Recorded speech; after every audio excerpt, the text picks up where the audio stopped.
Blog Talk Radio. Choices, decisions, frustrations, and pain. Knowing I'm going to forget her someday. While I still can, I'll challenge all my loved ones, every friend, to look inside their hearts and understand that I will love them. I will love them while I still can.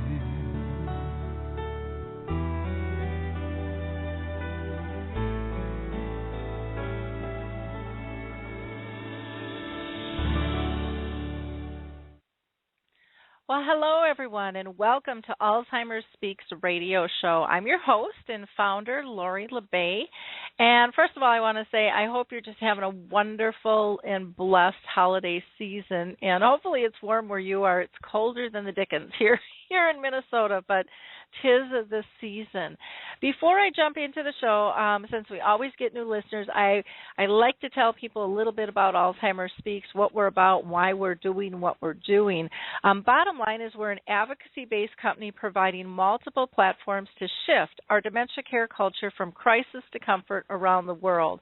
We believe that by joining forces and sharing knowledge and just having these everyday conversations about life with dementia, we can remove the stigmas attached to memory loss and help those living with this disease live purpose-filled lives.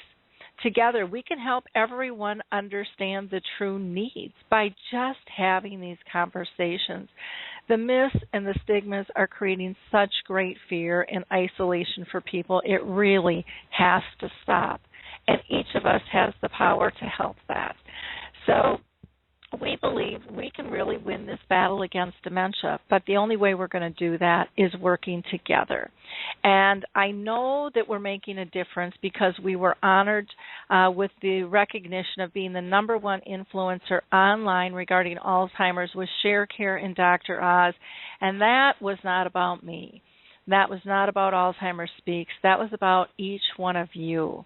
Liking, taking just that second of your time to like an episode and share it on your Facebook, share it with your Twitter fan or your Google circles or your LinkedIn groups. Each time you do that, it matters because there are people out there just looking for a door to open, and you're allowing that information to fall into their lap. And when it's time, they'll open it. This is a real important thing. So again, I thank you very, very much for being part of this. This is just such a true need out there. I also want to let you know that on Alzheimer's Speaks, this is an open platform, so you can join the conversation by calling in live at 714-364-4757. That's 714-364-4757, or you can use your chat box as well, and I'll be monitoring both. I'll pull you in when there's a gap in the conversation, and we really have a very wonderful, wonderful show for you today. But before I introduce our first guest, who's going to be Teepa Snow, I do want to just give a shout-out to some organizations that I really hold in high esteem. First is Alzheimer's Disease International, and if you are looking for support anywhere in the world, they are the association of all the Alzheimer's associations anywhere in the world. Plus, they've got great information on their site regarding research and collaborations that are happening. The Lewy Body Association, the Frontal Temporal Lobe, the National Aphasia organizations are all great resources for you as well. When you're dealing with specifics of different types of dementia, it's important to be tied in with them as well. And then if you're just looking for kind of some fun ways to connect, there's Music First with Choral Health, and they've done great research on how music impacts us. how it can help wake us up and put us to sleep and change our moods. Great distraction. I know it works wonderful with my own mom. If you pop on a Frank Sinatra song, she's right there with you. And then there's Puzzle with Me, which has built puzzles specifically designed for those with dementia. So larger pieces, fewer pieces, and age appropriate. And then the Jiminy Wicket croquet game is something that, if you're with an organization, it's an intergenerational game that can be used on a commercial stage where they work with schools and senior livings and memory care, as well as, just playing croquet at home. He's designed it real easily so there's not tripping hazards, and very adaptable. And then the Alzheimer's Studies Group has their third clinical trial on tau and are still looking for people. So would love to have you check all of those out, again, if you're in need. So let me go ahead and introduce our first guest. First, I have to tell you, she is one of my mentors. This woman is absolutely phenomenal, and every time I have an opportunity to go see her speak, I'm at the door. And when I can't make it, I feel like I'm really missing out on something, because Teepa she's not only a nationally renowned educator in dementia and Alzheimer's, but it's her style. She is a person that you can really relate to, because she gives you actual examples of different ways to approach and how our approach makes a huge, huge difference. She does tons of training in the U.S. In Canada, and she works with a variety of dementia care providers in both nations to help them develop, improve, and optimize services for people living with dementia. This just kills me. Her schedule I knew was packed, but she does over 350 programs a year. The woman must not sleep. She's received numerous awards in recognition of her clinical and teaching skills, which are so well deserved. In addition to her independent practice as a speaker and trainer and consultant, she also has clinical appointments with Duke University School of Nursing and the UNC Chapel Hill School of Medicine.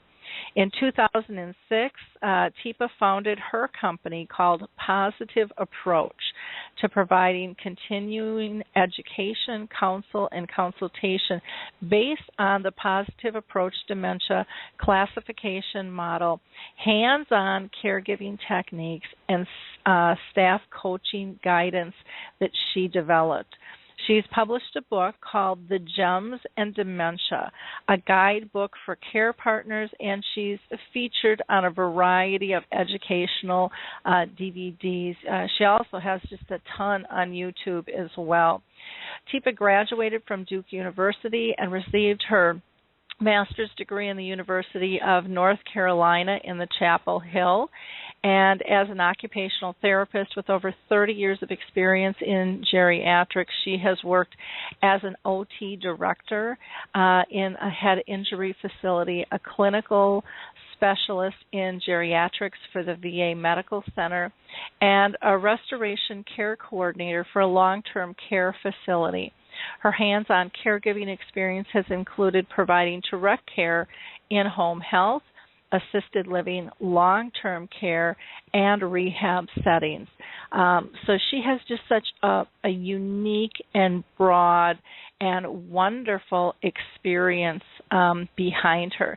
She's also served as the Director of Education and lead trainer for the Eastern North Carolina chapter of the Alzheimer's Association, and as the Clinical Associate Professor at UNC's School of Medicine for their program on aging. Teepa's style is, to say the least, unique. She's very entertaining and energetic, and she gets right in there with the group.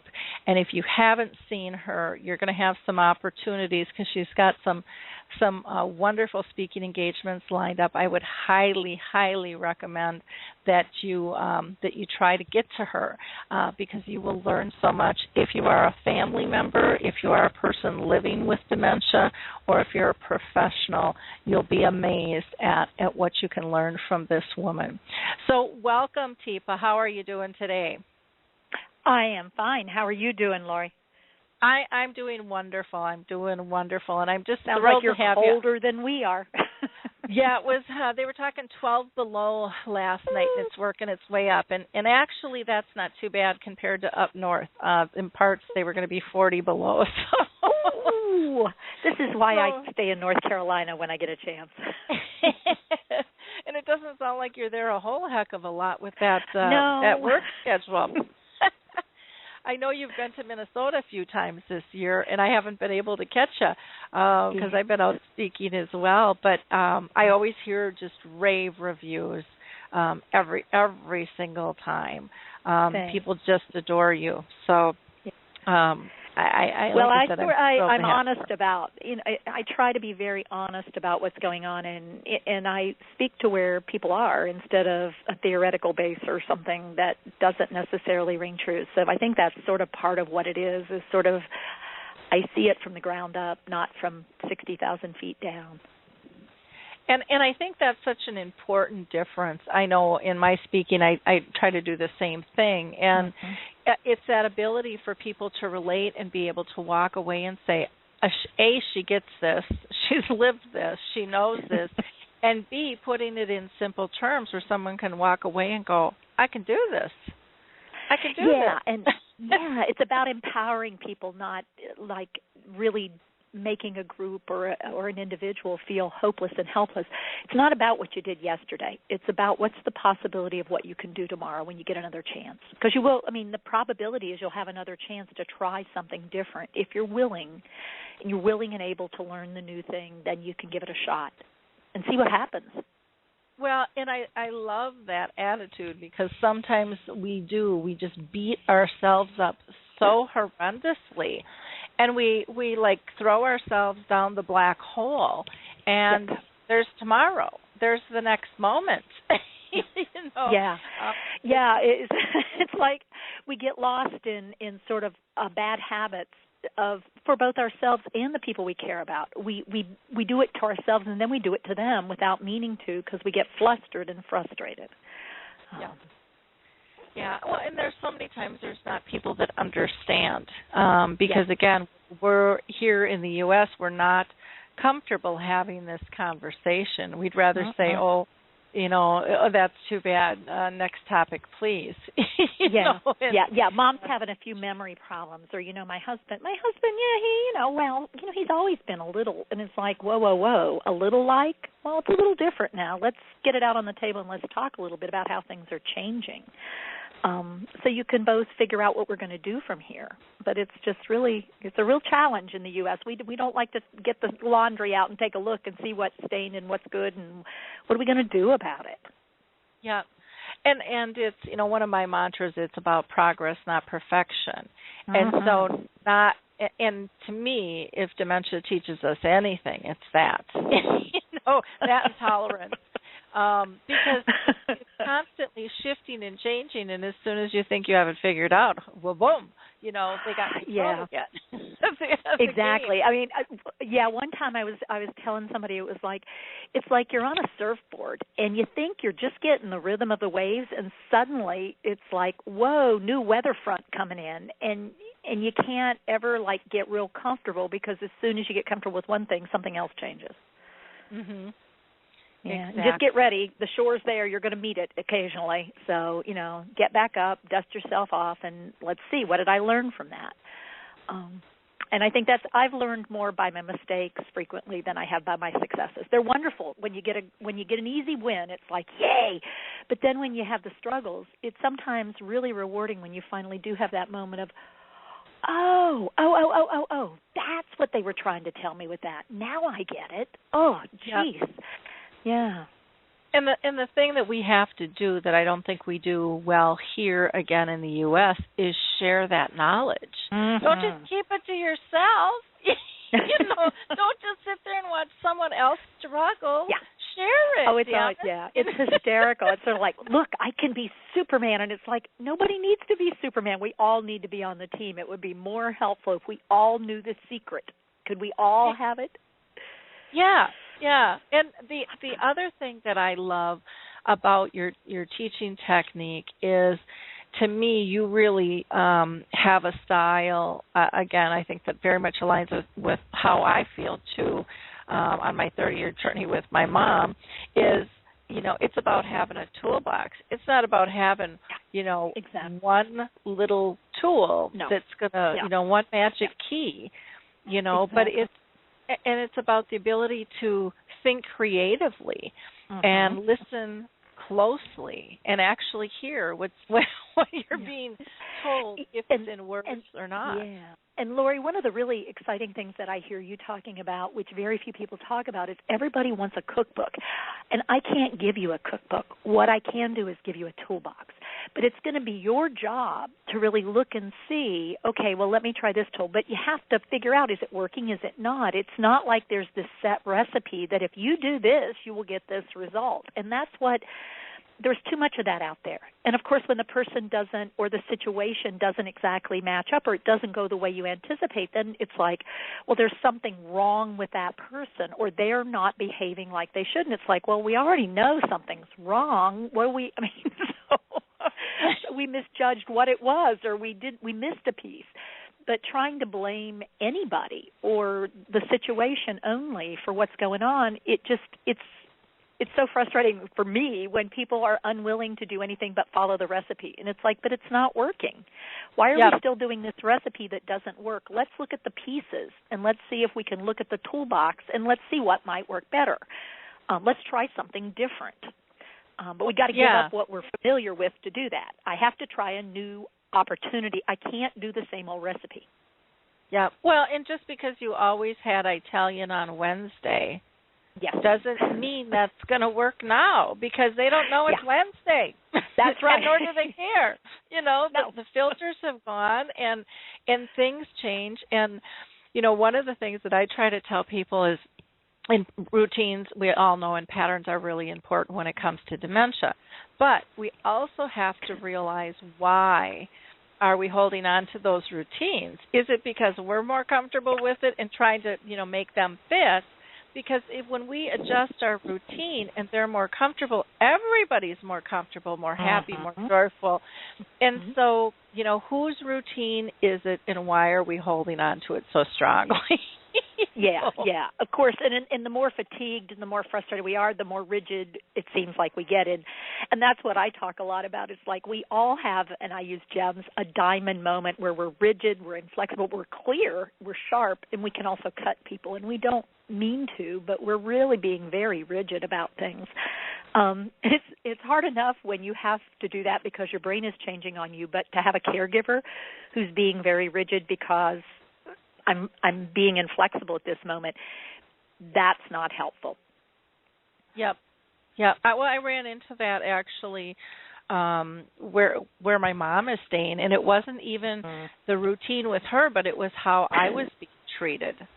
And, when families are involved, they're caring for families too, and they don't realize that. And it was like, wow, you just cut me off at the knees. Ouch. And that wasn't really comfortable, and then that makes me more paranoid of how my mom is being treated, which means I'm going to make your life more difficult here because then I feel like I have to ask more and be more involved because I can't trust, because it's all about trust and relationship. And it's always going to be about trust and relationship. And the more we can acknowledge it is about trust and relationship. Yes, the dementia is part of it, but it really is about trusting somebody to do the kind of thing that we've agreed upon, and yet I'm not necessarily going to be there during that moment when it would occur. Yep. Yeah, big. And we are a team. And I think so many times that's the other piece that falls apart. If it's a family, if it's a facility, if it's, day services, it doesn't make any difference. We are a team, and a standard in the industry is to separate everybody. And And then we're not all speaking the same language, which makes it more difficult. We're not all being trained at the same time, at the same level, with the same stuff, and then we wonder why there's miscommunication. Yes. Yeah. I mean, and one of my least favorite phrases that people will use is, well, that family's, that mother, that sister, that whatever is in denial. They're just in denial. And it's like, well, quit using it like it's a dirty word. They're grieving the loss of someone. So let's look at grief and loss, and denial is the first stage. So get ready for anger next. If it's following its normal pattern. So let's talk about they're grieving loss. So throwing information in their face at that moment is not it. Saying this is really hard. I can't even imagine how you're getting through this day right now. This has got to be one of the most miserable days in the world. I truly cannot imagine where you're at right now. But could you tell me some about it? Has changed the whole dynamic from an oppositional to a team building and a team relationship where I'm acknowledging I can't know exactly where you are, and I'm not going to pretend to, but what I can hear you saying is you do not need me throwing more stuff at you. What you need is support for where you're at right now. And my goal would be simply, can I get the door to open and can we start to talk? And if that's going to happen, then we can get to a new place. Because once I listen to you, then I have a better appreciation and understanding of where you're coming from. Yeah. Now, Teepa, we might have a caller on the line. Sometimes people just call in to listen. Sure. But let me just check here. There's somebody at a 251 number. 251 number. You're live. If you'd like to state your name, and if you've got a question or a comment, we'd love to hear it. Oh, I do. My name is Beth Reinert. I'm in Mobile, Alabama, and I just am the biggest fans of you two women. I'm so excited to listen in on your conversation this morning because you were talking about everything that I think about day and night and dealing with, for the last 7 years with the care of my mother. And, Teepa, you might remember me. We had an encounter down in Mobile recently, down at the Five Rivers Delta for lunch. Oh, we sure enough did. Hey, it's so good to hear you. I'm so glad to talk to you. I'm excited about your book. I've ordered it, and I'm waiting for it to get here. It's one of my Christmas presents this year, so I'm really excited and happy for you to have that finally out. Yeah. Well, it's great to hear from you. How's your mom doing? Well, that's one of my questions for you today is I went on a 2-week vacation, and, she's in a nursing home, and I left her in the care of them, and when I got back, I can't blame them for the fact that she had a bad cold, but now it's in her chest, and we're treating her as if she has pneumonia.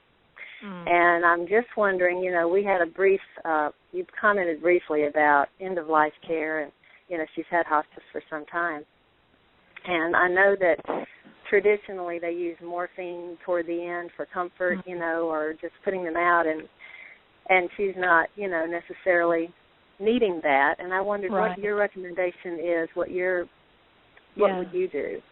What would you ask for hospice to do?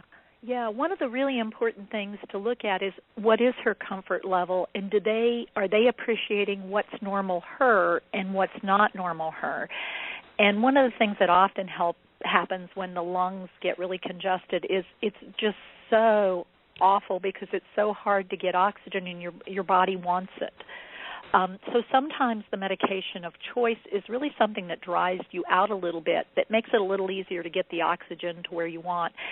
And typically people who just have a dementing illness and not other complicating medical issues, the morphine is not that big of a plus for them because it really isn't a lot of pain. It's more discomfort, and often things like liquid Tylenol or Tylenol suppository or just something, acetaminophen, just to do muscle pain and joint pain is more the thing, but more the drawing out a little bit can be helpful because that's really the distress is the oxygen and keeping upright a little bit, never laying flat, and lots of comfort touch and whatever comforts her. And I suspect, if I remember right, she still recognizes your voice as a person of love and connection. Absolutely. Yeah, and so how people are moving her, how people are helping her reposition is probably more important than a medication per se, because typically what happens is if folks are not able to articulate or actively interact with someone, it gets sort of easy to sort of see it as a task to be done and not a person to be engaged before we do something. Right. And so when movement happens and it's unanticipated by the person who doesn't have the ability to be aware of the environment outside their body, then it becomes really distressing and scary. So looking at those kind of factors probably more than anything.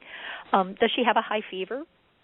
No, she hasn't even progressed into that level of, you know, we haven't gotten that far, but I'm just anticipating and just, you know, when the time, if and when, and it may not be this time, but if and when.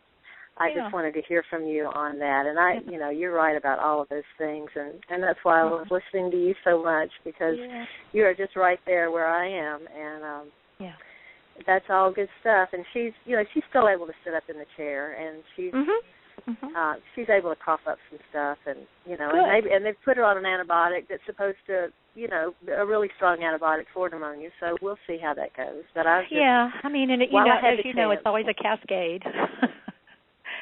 So next could come diarrhea, and then there's the nourishment, and then so you're sort of, you know that you're juggling balls, and you'll have to be making good choices based on what y'all have talked about and what makes sense for both of you, and particularly what she wanted, and you'll honor that, I know. Right. Yeah. Well, thank you, Teepa. And Lori, I'm just so happy to speak to you in person. You and I have corresponded online because I'm in your resource directory as caregiversunite.org.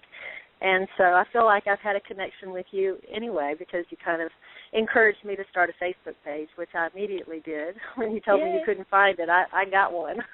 Good. And my mission is to get the word out, you know, because it is my biggest topic of conversation, and it isn't the most popular conversation, but among people who are struggling with it, it certainly is of interest. Lately, I've really wanted to see our community become dementia-friendly, and I am on a coalition with the Area Agency on Aging with some other people who are involved with dementia in our community. And I just wondered, how can we kind of get the ball rolling on creating a dementia-friendly community? I know I would love to have a criteria of how you become, you know, how you qualify for getting your Purple Angel, you know, in the window of your business. Well, and do you have any suggestions? That actually is really simple. We're going to be having some shows specifically on that, because now that I'm one of the 50 ambassadors for the Purple Angel.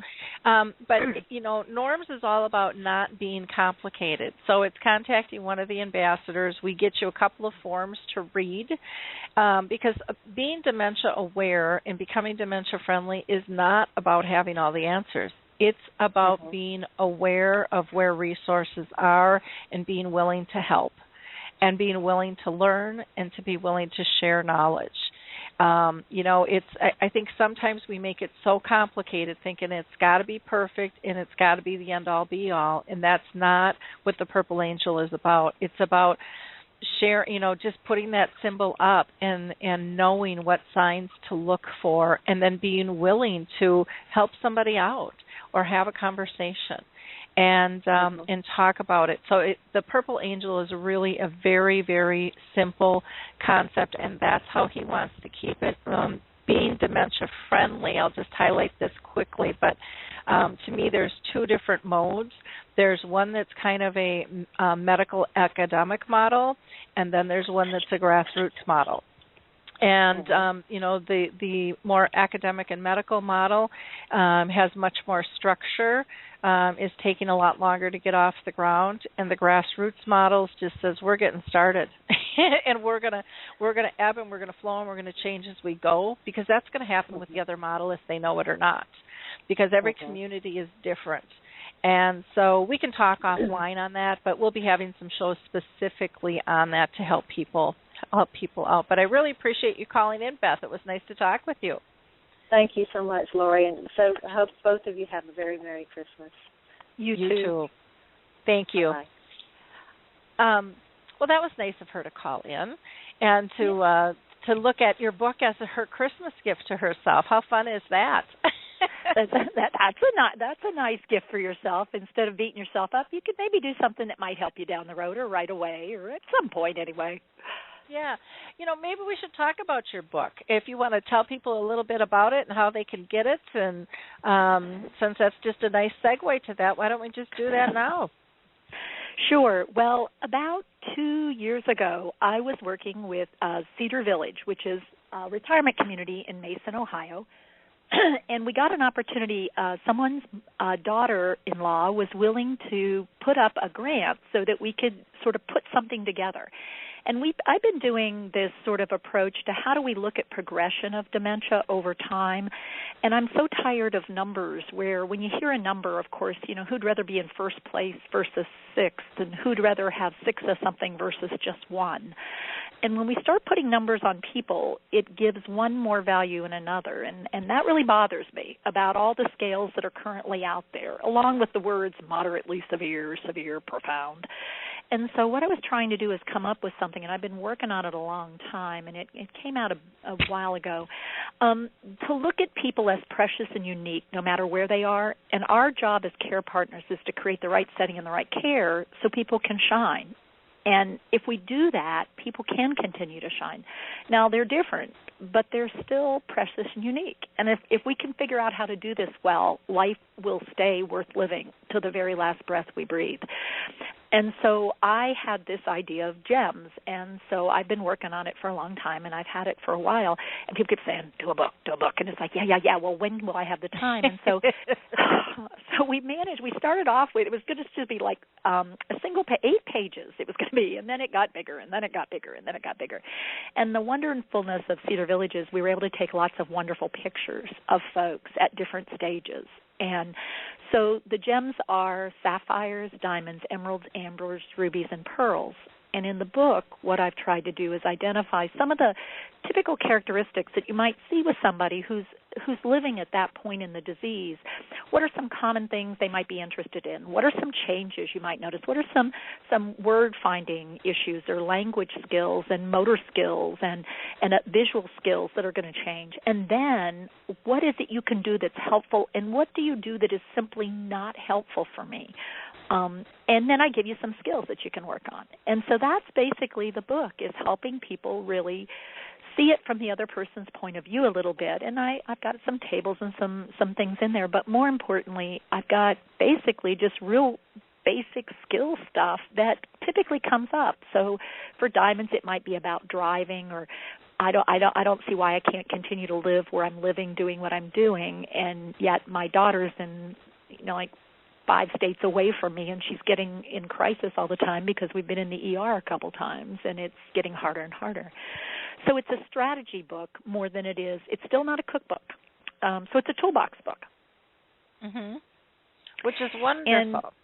Yeah, it's meant to be. And it's meant to be helpful, and it's meant to be sort of a short version, and you can stick a bookmark in there. This is where I think I'm at now, and, ooh, boy, this is changing. Oh, they aren't being difficult. The disease is progressing.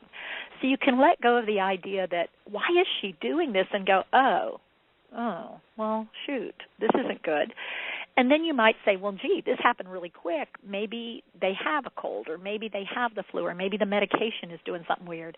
Or you might say, I wonder if things are changing because it's progressing and I need to make adjustments to the setting and the care for a better matchup again.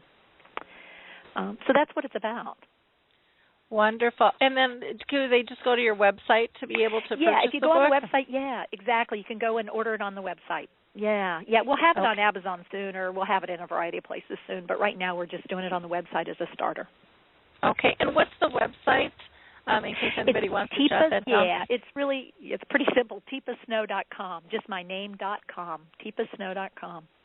Okay, wonderful. Well, it'll be a great resource tool for anybody to be able to have, because again, it is about that ebbing and that flow.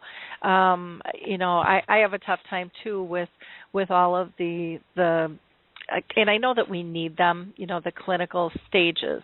But I just saw, my mom, she would kind of float between 2, sometimes 3 stages, and then Yep, when she exactly. moves, Yeah. you know, You're one. and so yeah, you can be one in the morning, one in the afternoon, and a third in the evening.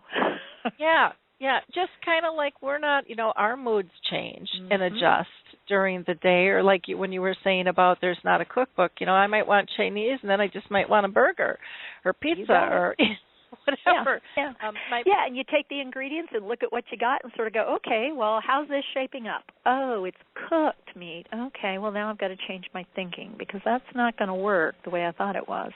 And it's just being willing to keep looking and figuring it out. And that's what this book is meant for. It's meant to look at the detail and see where you think, and then maybe you're not. Maybe that's why it's not working, or maybe it's the fact that you're saying, Lori, now remember we talked about this. And it's like, what possessed me to use that word? I mean, just spit it out and get rid of it. It's not going to work. Yeah, exactly.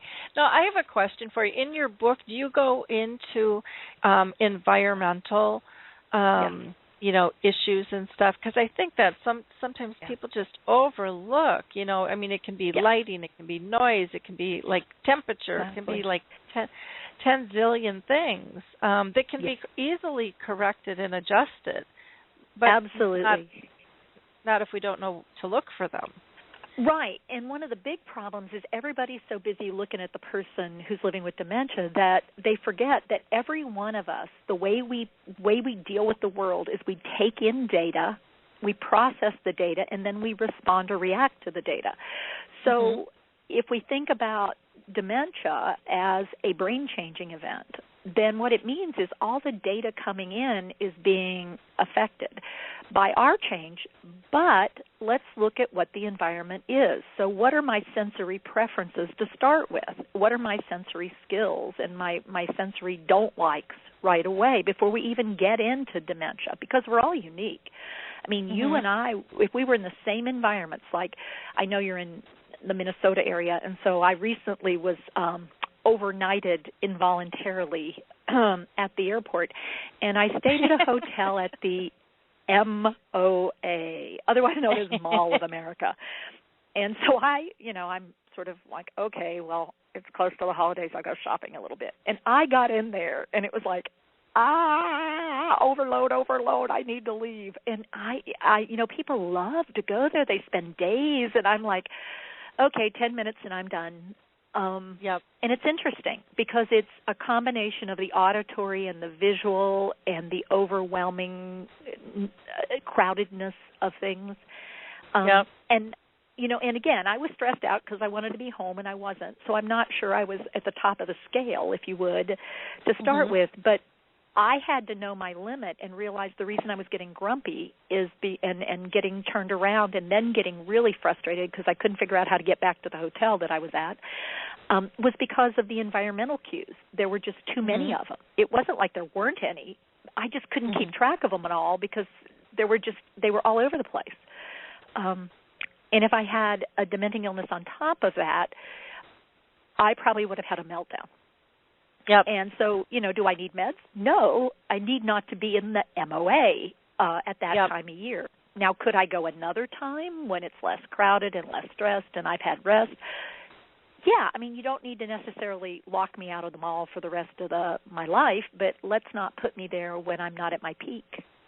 Yeah, good. That's a great example. And one of the things that I like about that is you're talking about yourself, and one of the things that I teach is that we're so used to making people with dementia seem different.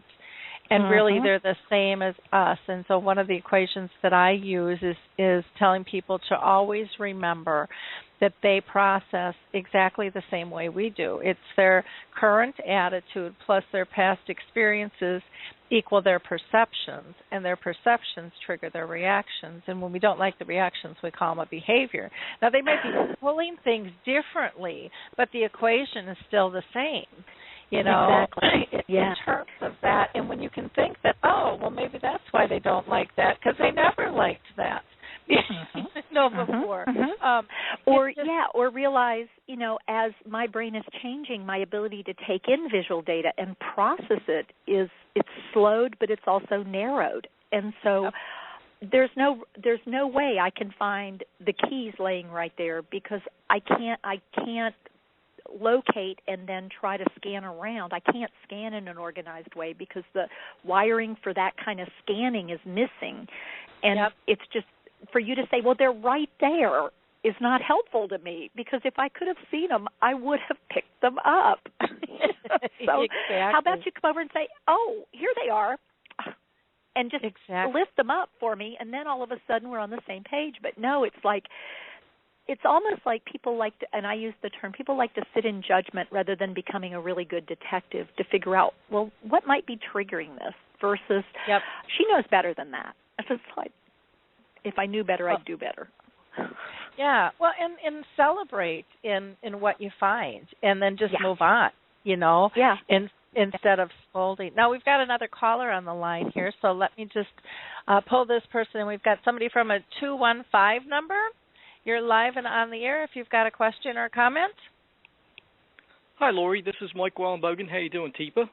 I'm good. How are you, Mike? Good, good. Listen, I just wanted to call in and say, you know, I'll tell you, I don't get impressed too often, but your skill set has impressed me so much that I talk about you everywhere I go. My concern is, how do we get somebody like you, I guess, to be, more world-renowned and people to model what you do so more people can benefit from what you do who are living with this disease. And it's just amazing that I deal with so many different people out there, and sometimes it amazes me that they don't even know who you are. And you have touched me so much, and I would think you would touch so many others if they just knew about you. How do we model what you are doing to many other people and educate them so they can become another Teepa Snow out there? Yeah, well, we may not want many of those, but I get you. That might be dangerous, Mike. But I agree that I personally chose not to stay at university and not to stay in a major association because there's so many political issues that I find that get in the way of the work I want to do. But that, of course, creates its own issues, which is I don't have the backing of a large organization that is going to basically push that agenda out there. So it's going to take all of us working together. And I'm really committed to working in community, because it's only in community that we will ever be able to figure out how to help people live lives that have value. And I'm talking about both care partners and people living with dementia, but I'm talking about the community as a whole. We have got to quit seeing this as an isolated kind of phenomena and start viewing it as something that we need to integrate into our whole national scene as a part of life. It is a part of life. It's like people who have head injuries and people who have autism. It's like, heavens to Betsy's, guys, could we just get out of our boxes a little bit and open the door up so that we can have conversation together? And I'm open to suggestion. Well, and I think what you do so beautifully is you help people learn how to live with the disease, not as it. And there's a huge difference in the models and the approach. And I mean, in your teachings and stuff, I mean, you laugh and you get silly, and I mean, you show examples of, and the audience goes, "Oh my God, we really do that." You know, I mean, because we don't even know we're doing it. The number of people goes, "Have you been to my house?" I mean, I think you've watched me do this. It's like, no, but 30-plus years of making mistakes, sort of, and you learn from it. So, I mean, I am trying more. The YouTubes out there are a way, and it's amazing. I mean, I have people from Australia and England and Denmark who are starting to pick up on it, but it's just so slow compared to what we need. I mean, we are behind the 8 ball, and it scares me a little bit to think how far behind where we should be, because in my mind we're putting so much emphasis on fixing this. And even if we fix one type of dementia, we're going to have plenty to worry about. And it's like, and other changes in brain function. I mean, having had a stroke, if someone has had a stroke, learning how to have life with that instead of doing battle every day to fight it. So, Mike, I mean, you're doing phenomenal work. We just all have to figure out how to unite. And, I mean, there's work going on, but it's nowhere near, I think, where it should and needs to be as a nation or as a global entity. We're not on the front page, and we should be because it's an epidemic. I agree with you. I know. Yeah. We got a lot of work yet to do. We're not done, so we better, drink a cup of coffee and then get the bunny boots on here. Well, Michael, thank you for calling in. You're doing fantastic work. For those of you that don't know Michael Ellenbogen, he is just a phenomenal man living with the disease who is really on a mission to change things for the better, and is working at all levels, which I think is part, again, of the beauty of this, is just all of us collaborating. And to me, I really think it's going to be more the grassroots than the organizational side that really gets us on that tipping point to get the bigger organizations to jump faster and higher and to meet the needs of the public. But that's just me. Yeah. I truly believe this is a civil rights issue, and until we start recognizing it as such, we're going to struggle. But I think once we start getting it out there as, wait a minute, who gets to choose and based on what? I mean, come on. We've got to have better ways of doing this. And it's not an all-or-none phenomena, and it's time that we quit letting people who don't live the life make all the choices about how the life will be lived. Well, and don't you think, for me anyways, on my 30-year journey with my mom, I have found the lessons I have learned through this have helped me out in every aspect of my life. I mean, they've really been life-changing.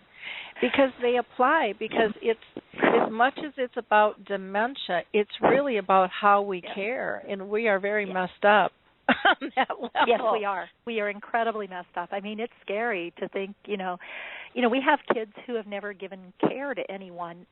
They just do stuff, but they don't know caregiving because they've never been exposed to it in the same way. People are not used to having people living with them and being part of their life if it's not the way you want it. And so, we've got huge opportunities if we choose to take them, but it's going to take us stepping forward and saying, you know what?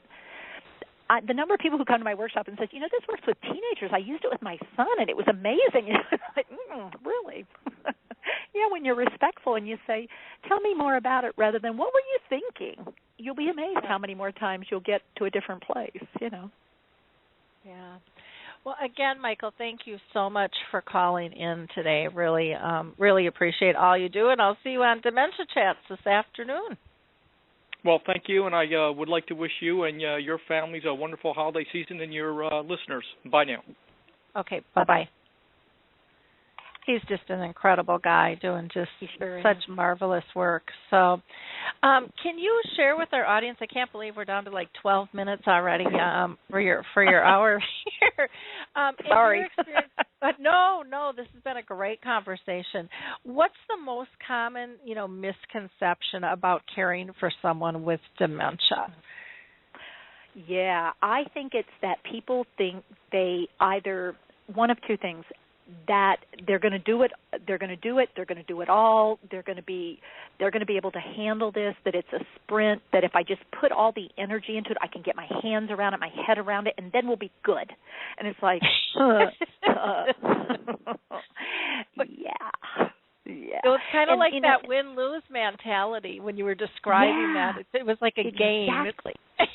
Yeah. So I'm going to put all my resources in up here, and I'm going to, but they don't build out and they don't get curious and say, like, okay, so this is going to be a long process. So let me see how I need to pace myself a little bit. Let me see who and what I should bring on board now when I don't need it so I know about it in the future. And, I'm not getting support from the traditional family that I thought I would get, so let me look elsewhere and see where I can get some support for myself. Because if you're not comfortable, or if the family's not there, or if the resources you thought you were going to have aren't the resources that are working for you, then the biggest problem we have is people keep going back to the same well, even though they figured out it was tainted and it's not working for them. Then it's dry, and it's like, well, let's start looking at other water sources, because you're going to need refreshment. You're going to need encouragement yourself. You're going to need ways to get your energy level back up in moments, and to be curious, and to get support. You're going to need it. So don't wait until you're desperate for it, because then nothing looks good, and everything's overwhelming.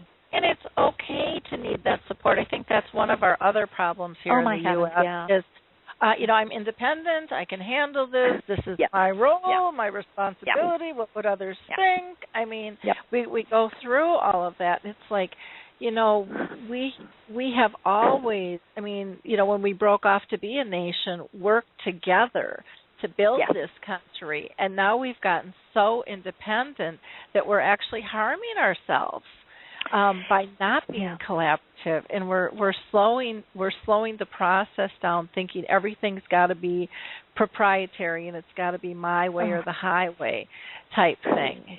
Instead of there's a wrong and there's a right, and there's just one wrong and one right, and it's like, there's lots of opportunities for plugging things together. But if something's not working, it may not be wrong. It maybe just isn't working in that moment. Let's stop doing that and let's try something else. But if you haven't expanded your resources, you don't even know there is something else. You think that's it, and when that doesn't work, then there's no then. Then it's like, well, now I don't know what to do now. And it's like, yeah, that's pretty clear. That we don't know what to do. And so let's take an opportunity when we're not in crisis to look at what some possibilities might be. And spread it around a little.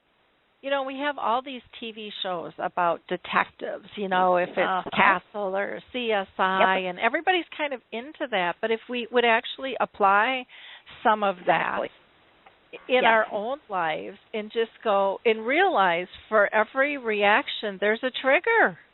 Yes. It just doesn't happen. There's a reason. There's a reason your mood changes when somebody walks into the room that you just despise, or that you totally love, or a song comes on, or you're really cold or really tired, or there's triggers. Absolutely. That doesn't go away because you have dementia. No, and if I say, let me just give you this one, Lori. This is a classic. Lori LeBay. Well, the last thing you're going to do is spend time with me. And on the other hand, if I just go, Lori, oh my heavens, hey, you are going to come right toward me. And who made that choice? Well, I did.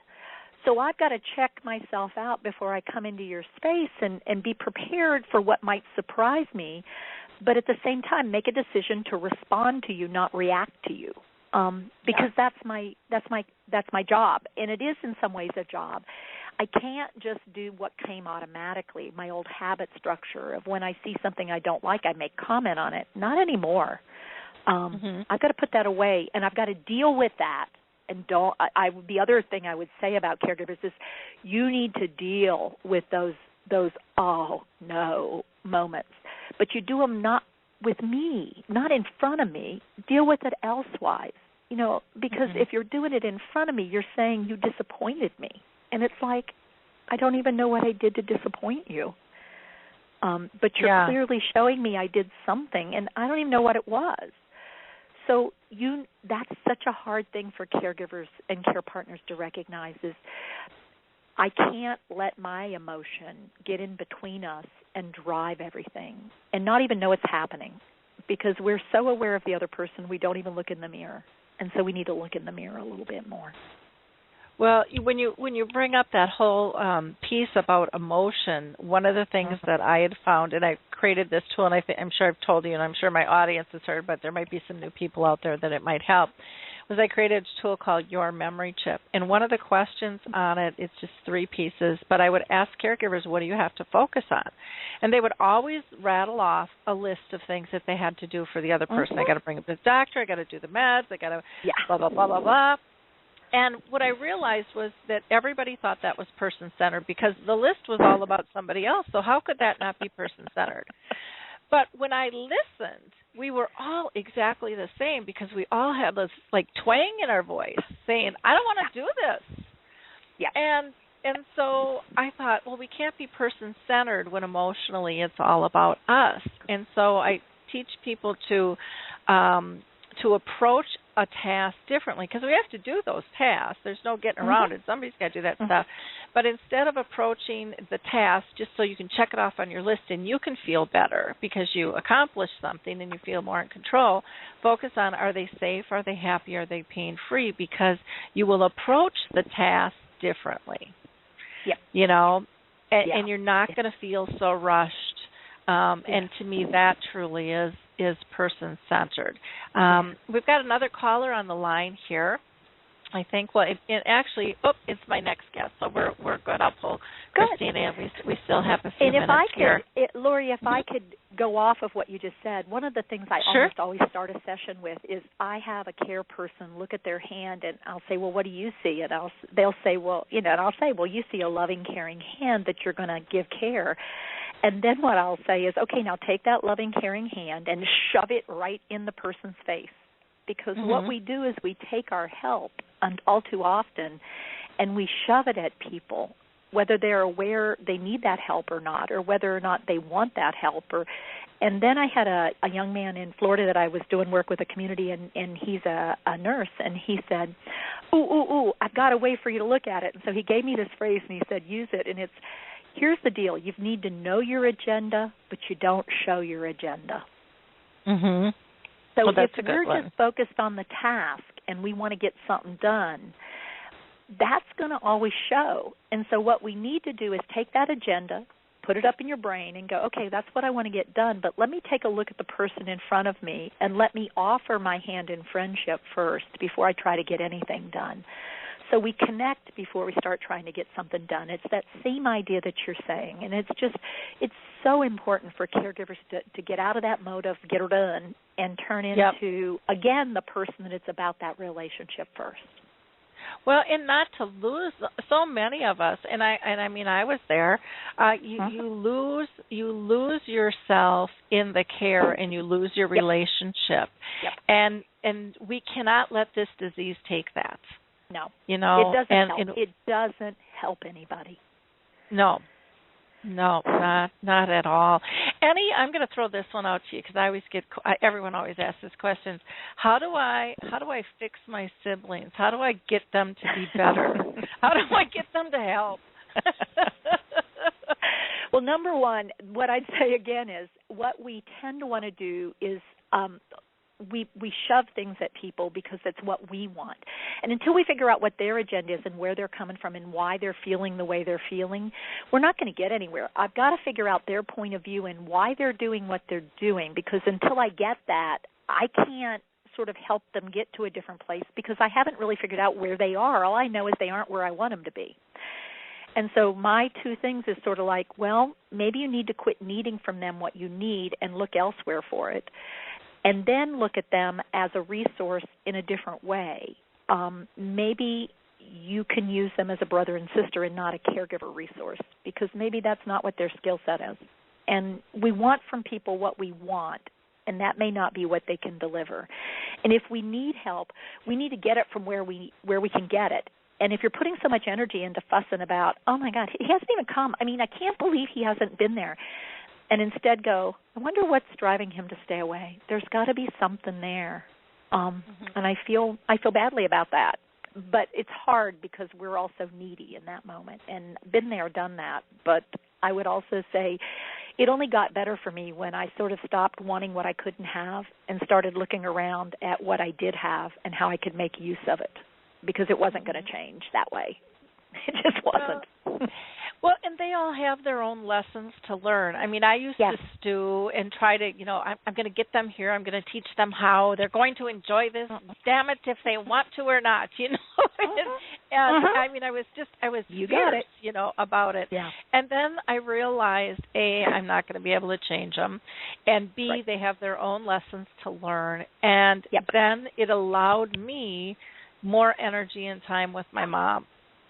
Exactly. I mean, it became, you had to let go of what wasn't working in order to be willing to move to a new place. And now connection. I feel their pain.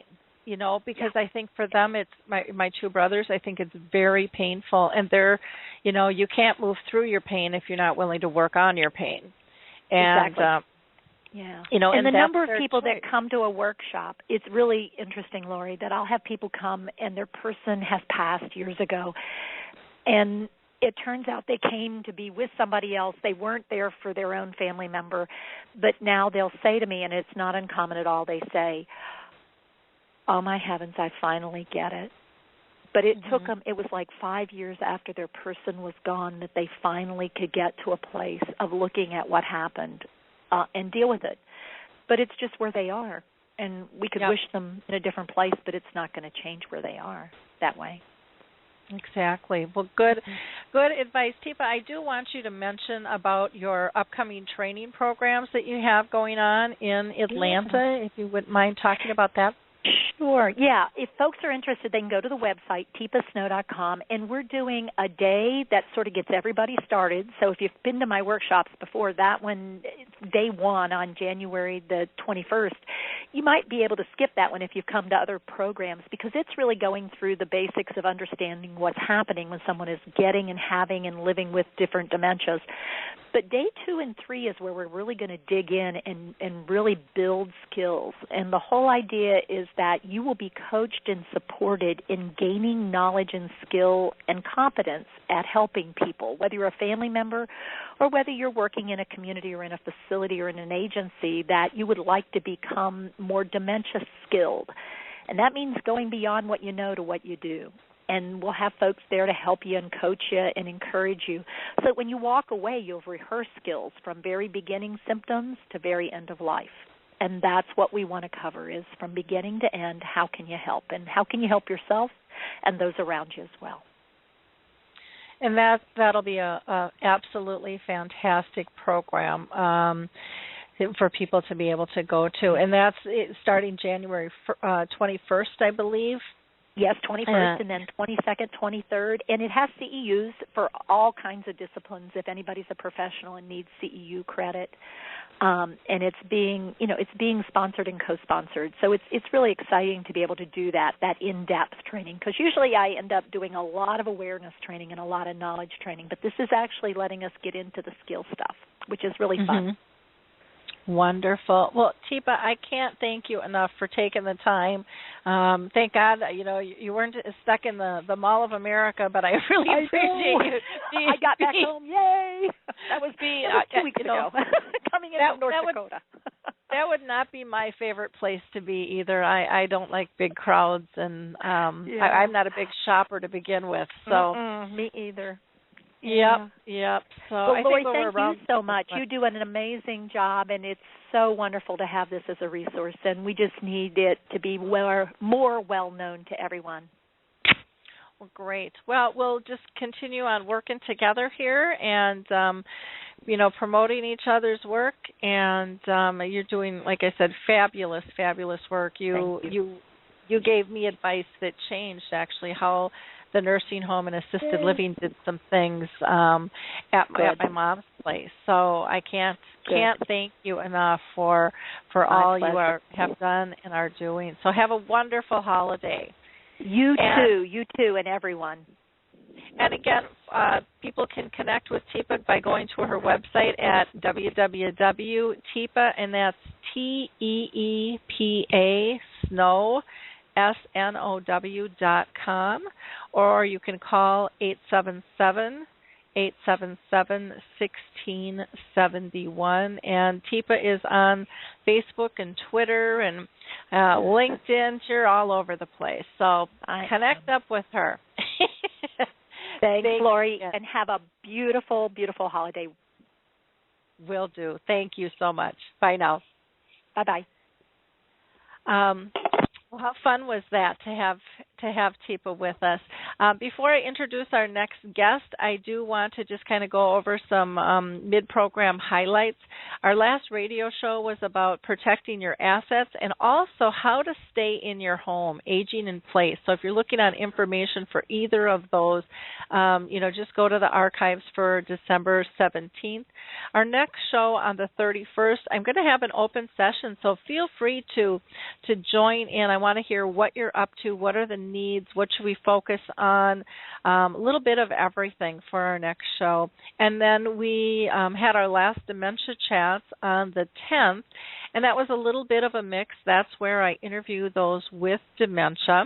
And we talked about the holidays. We talked about the National Alzheimer's Plan.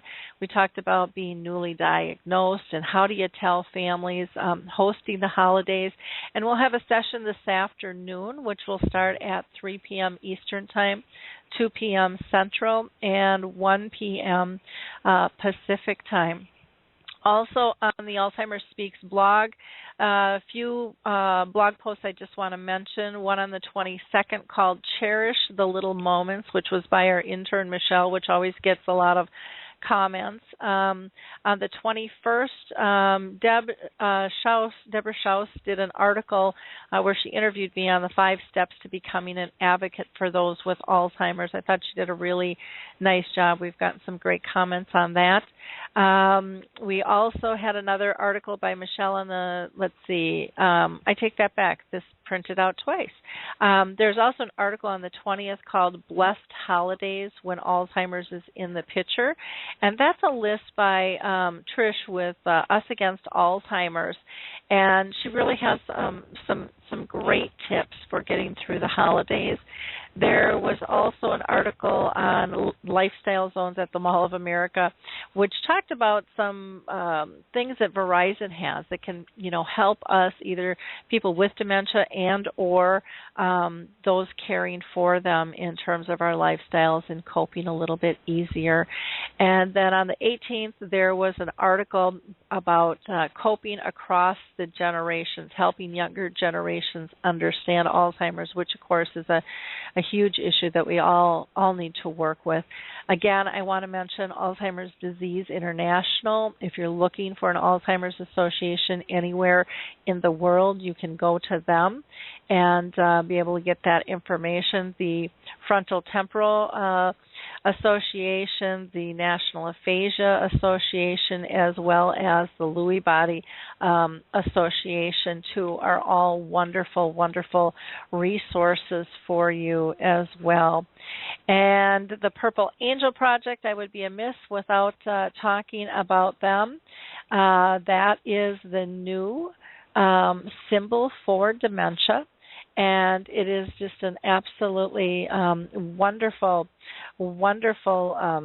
project that is happening worldwide that was kicked off by Norm McNamara. If you'd like more information on that, please let me know. I'd be more than glad to get you information. I'm going to go ahead and introduce our guest.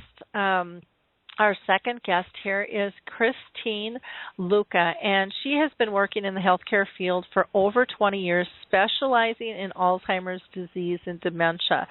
During her career, Christina has worked as a activity director, and she's also been a behavior modification specialist. And she has mentored and done staff development and coordination. She was a corporate consultant, an in-home Alzheimer's and dementia coach, as well as certified Alzheimer's and dementia trainer by the National Council on Certified Dementia Practitioners. She's been a facilitator with the Alzheimer's Association, and she's also written a book. And I love the title of this book, Christina's book, What Else Can You Do But Laugh? Her company is dedicated to those who must be loved, to those who must be respected and protected, to those who seem lost, and to those who can no longer find their words, and to those who have taught us how to love unconditionally. How are you doing, Christina? I'm good. How are you? Good, good. Well, welcome to the show today. I appreciate you taking the time over the holidays. I know it can be a little tight sometimes here, getting ready for everything. So I'm just thrilled that you were able to make it with us. Maybe if we can start with a little background on how and why you picked this profession to get into. Actually, I think this profession picked me. Because I started back in the good old days when you could start working at 14. I had to do a confirmation community thing for my church, so they threw me into a nursing home because it was right down the street. And the first day I went in, I looked around and thought, oh, my God, get me out of here. The second day I went back in, I just fell in love with this little old lady who had no teeth, and I've been there ever since. And I would try to get out of it now and again, and the powers that be would just throw me back into it. So I think this is where I was meant to be. Now, have you been personally touched with family members at all with dementia? Yes, my grandfather had dementia. I have several relatives that have had dementia. Okay. Both Alzheimer's. I'm sorry. Oh, no, go ahead. Both Alzheimer's and, back then it was senility. Mhm. Okay. And because you have several family members, is that something that you worry about at all? That's a question people always ask me. Do you worry about that? I personally don't. I have a couple of family members that do, and the way I look at it is it's right now you can't do anything about it if you have it. So why worry about it until it happens? Yep. That's kind of how I look at it, too. It's, and I've talked to so many doctors, too, that say, well, you can do the test, but if it was me, I wouldn't. It's kind of like cancer. We all have the gene, but is it going to mutate, and then you're going to worry about it. And you're going to take away from life as it is today. Exactly. So, and not that you can't do things to, be more healthy, but there's no guarantees that, if you don't drink, you don't smoke, and eat right and exercise, that you're not going to get the disease either. So, yeah, you just go up, you open your eyes, it's a good day, and you just move on. There's not a whole lot you can do about it right now. Yeah. Now, you've been in the healthcare field for over 30 years, kind of specializing in this. Can you tell our audience what types of changes have you seen in that time? They must be I can't even imagine how dramatically. Oh, there are tons of changes. When I first started, nursing homes were basically warehouses for people who are aging and who are waiting to pass. And they didn't smell good, they didn't look good, and then it became a business, and then suddenly people realized that we need to step things up a little bit. These are actually human beings, and we need to love them and cherish them and care for them. When I first started, the basic thing to do when somebody had senility back then or dementia is you gave them Haldol and you posied them so that they wouldn't get hurt. And now, medication and tying somebody into a wheelchair or into a chair is against the law. So there's tons of changes, thank goodness. Well, and isn't posy just a nice word for tying somebody in? Yeah, it's a pretty word for tying somebody down. Yep, and God love those folks with dementia because they could get out of the posies anyway. So they were always untying themselves and escaping. So. Well, yeah, they, and I mean, who would want to be tied down? I mean, when you think of how barbaric that really is, and how uncomfortable. That was the knowledge that we had back then, and thank goodness people are constantly researching and constantly improving things, because now it's like I said, it's against the law. You can't do it. Yep. Well, and the fear is so great with this population, and the anxiety, and then to tie somebody in, I can't even imagine what that would do. How terrified they must be. In and that Then situation. we had somebody came up with the bright idea with, reality orientation, and basically that was answering somebody's question with dementia. You know, where is my husband? Oh dear, your husband died. So now you're having them grieve all over again, over and over and over again, and instead of just realizing that, okay, that's probably not the right thing to say. Let's figure out where they are in the moment, and let's love them, and let's get past the question. Yeah, because it's not about being right or wrong, and so many times people are still trying to be right, and get them to get it. I mean, my mom, I never told her I got divorced. My brother didn't tell, her he got divorced because she would grieve. She loved my husband.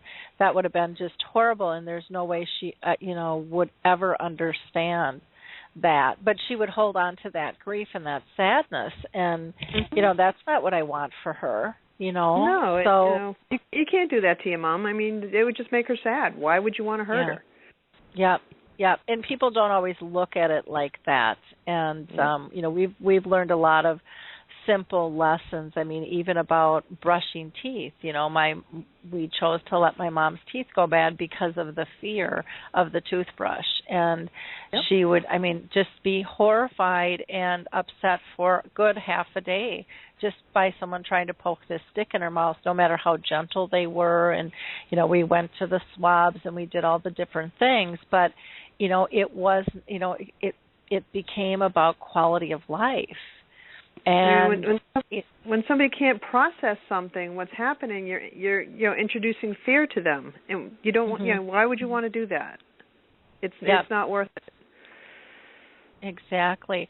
Any other changes that you want to mention that you've seen over the past 35 years? We talked about, we can't tie people in their chairs, and the medications I think have changed, as well as some of the terminology that we use. We don't refer to people going senile anymore. And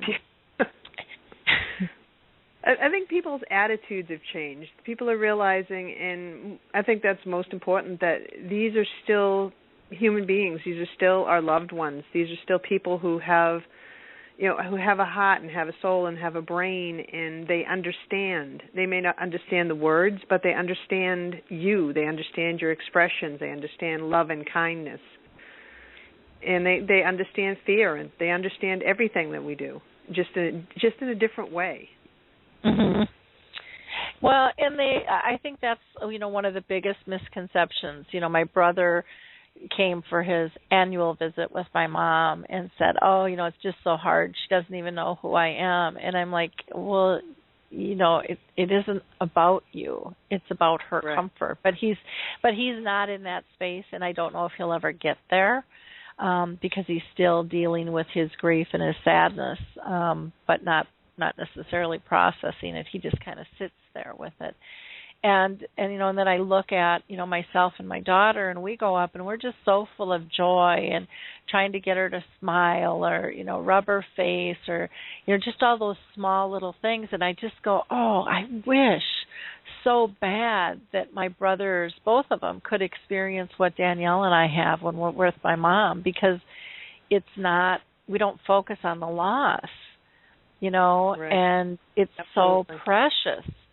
And I don't think people know the gift of what is still there. I'm working with a family right now who basically it's a young family. I'm working with 13, 14, 15-year-old kids, and their grandma has dementia, and they're very, very close. And she's forgotten their names. She's forgotten who they are. But when she sees them, she just lights up. So I'm trying to help them to make the connection. It doesn't matter what your name is. It matters on who you are, what your being is. Your grandma recognizes you for something. She recognizes something in you that makes her smile. Mm-hmm. And how important that is to keep going and seeing her and keep touching her and keep talking to her and keep telling her about your day, because it's important for both of you. It really is. In your book, you've got one chapter called "Was She Talking to Me?" And the preface here, it says, a mom is visiting you at your home, at your house. You notice that she keeps turning her head to answer your question. However, you didn't ask any question. When you picked her up that morning, only one person got into the car. Mom's too old to have an imaginary friend. You think, what the heck is going on? Can you tell us a little bit about that story? Because I think we've all had that situation where, who are they talking to? Mhm. Basically, this is one of the chapters is about hallucinations and how common they are with a lot of folks, and whether it's auditory hallucinations, visual hallucinations. And sometimes they will hear something. Sometimes they'll misinterpret what they're hearing. If there's a sound in the street, if someone's walking, my house, for instance, sits right on the street. We don't have a sidewalk.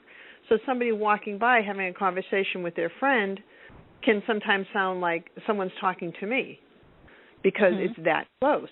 It's like, so, who is talking? What are they hearing? What are they seeing? And acknowledge it. If you're talking, let's say your mom she's in the nursing home and you're talking to her, you walk away for whatever reason, and she's still talking. Is she processing still what you had been talking about? Is she responding to that? Is there a little bit of a hallucination going on? Maybe UTI is cooking somewhere. Just any number of things. And pay attention to them. Just don't assume that, she doesn't know what she's talking about. She's just hearing things. Basically, that whole chapter is about hallucinations, about knowing what to look for. Why is she turning her head to answer a question that you didn't ask? Could just be processing. Could just be she's hearing something. Maybe a TV in the other room is still on or something. Yeah, with my mom, she talks a lot, and she's always looking up. And I kind of think she's talking with the other side. And some people might think that I'm crazy, and, that's your opinion. That's kind of where I choose to think she is, because she's always happy and content. It's like she's talking to a friend, and as long as she's comfortable, I don't have a problem with it. And I know some other people might, but for me, my mom's always been very intuitive and stuff, and I just think that she's comfortable and she's talking with somebody. She's having a conversation. She's even danced where she's actually done a shimmy, and I've never seen my mom do a shimmy, and in her end stages did a perfect shimmy in her wheelchair. Now, this is a woman who can't itch her nose, can't give you a hug. And you just kind of go, where did that come from and how did it happen? And then you push those questions aside and go, oh, thank you for just letting me see that. That was just so beautiful.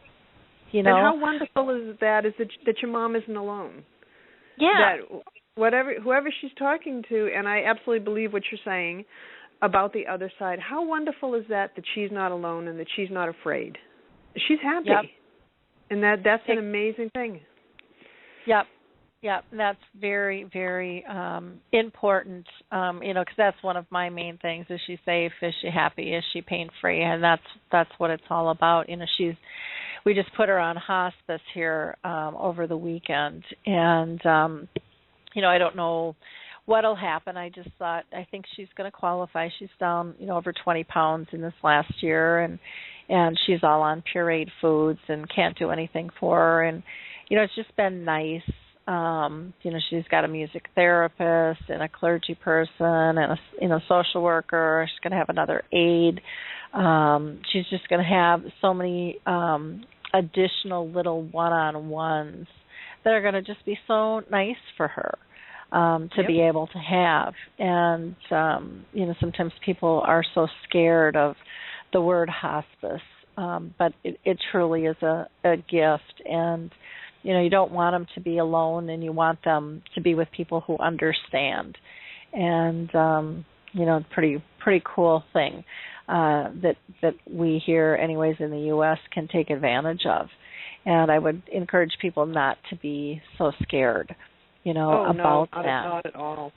When I was in college, I was one of the first hospice coordinators in the Appalachian Mountains. I went to college in West Virginia, and it was just amazing because the people, the Appalachian Mountains that you would see on TV, that's reality. I would go up into the hills and I would sit with these people, and just having somebody there, just me there for an hour or a couple of hours or whatever, they were just so happy. And it didn't matter what level of dementia they were in, end-stage dementia, they were still happy that there was somebody there sitting with them, talking to them, just shooting the breeze. Didn't matter if they actually understood the words, just the person being there was just, it was amazing to watch them just interact with me and, some of the other people that, that worked along with me. Just to go into the hills and meet these people. It was amazing to just watch the transformation from just being quiet and still to smiling, to being animated, to pointing to things that, that we couldn't see, but absolute pleasure that was there. I think hospice is amazing, absolutely amazing, and it is nothing to be afraid of. Yep, and they really are kind of our angels on earth, I think. They're just so, I went through that with my dad, who had brain cancer, had him on hospice, and they're just so compassionate and so loving and just all about truly being person-centered in meeting their needs. And we forget that sometimes. We're so busy caring, we sometimes forget about the person's needs, which sounds kind of asinine, but I think it happens a lot. I think it happens for a lot of reasons, because when you're meeting somebody's need, I think it's twofold. I think, yes, you're trying to do something for them, but it gives you a purpose. And with dementia, sometimes you don't know what else to do. You can't fix it. You can't cure them. You want to just pick them up and hold them and love them to death, but you can't because you have this awful disease that's going on, so you do the next best thing. You become the fixer. I'm going to do this and this and this and this and this because I can't do anything else. Yep. Very true. Now, you have another chapter in the book, and it says, "Oops, I did it again." When a person continually repeats the same question, it can make you want to pull your hair out in frustration. Yet this person is really not trying to drive you crazy. And it's funny because we all think it's about us, They're just doing this. Why are they doing this to me? Yep. He truly doesn't remember asking the question before. And you have some thoughts on this chapter, needless to say, if you wouldn't mind, because I think this is so common for people to struggle with, because we want to fix it, we want to make it right, we want to make it stop. What would you say to people struggling with that? I tell people, answer the question every single time. Doesn't matter if they ask the same question 30 times and they're on the 30-second swing. They're asking every 30 seconds, where's this, where's that, where's this? And answer the question. Answer the question like it was the first time, because they're going to react to you. If somebody, let's say somebody asked me for the 90 millionth time today, where's my husband?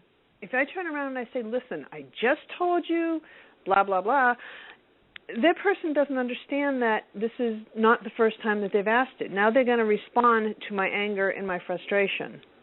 I think people have to pay attention to their body language. They have to pay attention to their voice. They have to pay attention to everything and answer the question like it's the first time. Because at some point, you're going to start answering the question without even realizing that you're answering the question. And go ahead. Go ahead. And basically, for me, and basically what I teach is you have to be patient. These, somebody with dementia, they don't know that they're asking, and you have to put your kindness and your patience before anything else. And love them, care about them, and don't get angry with them. I know it's frustrating. I tell people that's why God invented closed doors, because you go in, you get frustrated, you close the door, you vent, you say what you need to say, you do what you need to do, and you come back out, and you need to be there for that person. You need to be there for your person. Yep, definitely. Now, you have some tips in the book about, showering and bathing. And one of them, I'd just like you to explain to people, because I think it's really important. But when you're showering a loved one, start from the feet and then go up. And we all start at the top. We douse them, start washing. It's a whole hygiene thing. You start at the top and you work your way down. Now, if you're not sure what's going, put yourself in their situation. First of all, you're asking someone to do something that goes against everything we've ever learned. The first thing we've ever learned as children is you don't take your clothes off. From day one, babies are wearing clothes. You wear clothes throughout your life. You don't take your clothes off in the backyard when you're playing with your friends, and, you stay dressed. So you're asking somebody who has learned their whole life to take their clothes off in front of you, and they're not sure who you are, so now you're a stranger. So that goes against everything that's in them. And now we're going to douse you with water. We're going to, put the shower on, the water's going to come over your head. That's scary. If you start at the feet where they can see the water, they can see the water touching their body, it's not so scary. And unless the building's on fire, take your time. And I know that's hard in a medical setting because PCAs and CNAs, they have their assignments and they have to get so many people done within a certain time frame. I understand that. But taking your time, starting from the feet, going up, talking to them, explaining what you're doing, it's just going to be so much easier on everybody. On the person who's being showered, the person who's doing the care, and it's going to make it be a much more pleasurable experience for everybody. Don't start from the head because that's scary. That's like dumping a bucket of water on your head. It's just start slow. Start slow and be kind. Well, and to have those conversations and make sure the room is warm and comfortable. Oh, absolutely. Or the floor. Have everything you need. Yep. And a lot of times we don't think about that stuff. It's just like because we just jump in the shower and we just take a shower. We don't because we don't have to think, but we really do have to think about, is the floor going to be cold to their feet? Put a towel down or a rug if you don't have one. If you can turn the temperature up in that room, that's great. Sometimes having music just to calm them down can't hurt. Some are doing even aromatherapy. But again, making it more of that spa comfortable versus, oh my gosh, I just got doused with cold water. And the time of day. Mm-hmm. I mean, if somebody may not want to take a shower at 1 o'clock in the afternoon, that's not something that they've done their whole lives. If you get most showers are done in the morning, and at least in healthcare settings. Is the person awake in the morning? Are they slow risers? Is somebody going to go, okay, time to get up, let's go, time to take a shower, and they're now suddenly the world has been turned on high speed, and they're just opening their eyes. So if you take someone right out of bed and into the shower, they're not even awake yet. They don't have the processing time. Well, one of the things that actually Teepa taught me was with my mom, used to just love the water. She loved taking a shower or bath, didn't have any problems. And then all of a sudden there was this huge battle. And we got talking, and she said, change the shower head to a rain shower head that's handheld. Oh my gosh, all the difference in the world, because so now much easier. You can control it. It's softer. But what she taught me was that we all have fat pads, and as we age, those fat pads go away, and the nerves are closer to the skin. And I said, well, and I remember this was one of the very first times I met her, and I said, well, my mom's a heavy woman, and she says that fat has nothing to do with the protective fat pads that I'm talking about. You're absolutely right. Yep.